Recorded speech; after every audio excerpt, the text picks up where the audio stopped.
সম্প্রতি ঘটনার পথে আঘাত অন্তরন্তকারীদের দিদির ওপরে বাংলার মানুষ শুধু ক্ষিপ্ত না, তার প্রতিবেশীরাও পর্যন্ত ক্ষিপ্ত।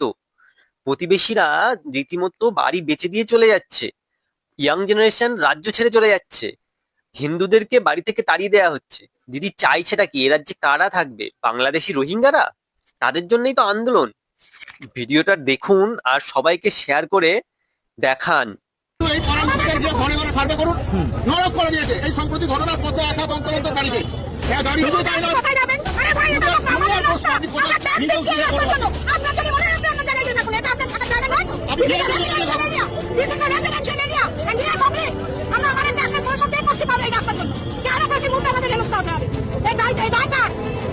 কোন রাস্তার কথা আপনি বলছেন?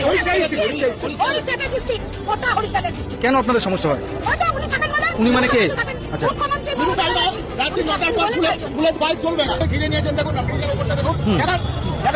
দেখুন ওইদিকে পুরো কাটাতার, গঙ্গার ওখানে চলে যাবেন, জেলের ওইদিকে মানুষ সমান কাটাতার। মিটিং হচ্ছে যখন তখন মেন রাস্তা বন্ধ, যখন খুশি ওখানে একটা ওলা ওপেন স্বাচ্ছন্দ্যে ঢুকতে পারে না। আমাদের পেশেন্ট নিয়ে কোথাও যেতে হলে আমার মান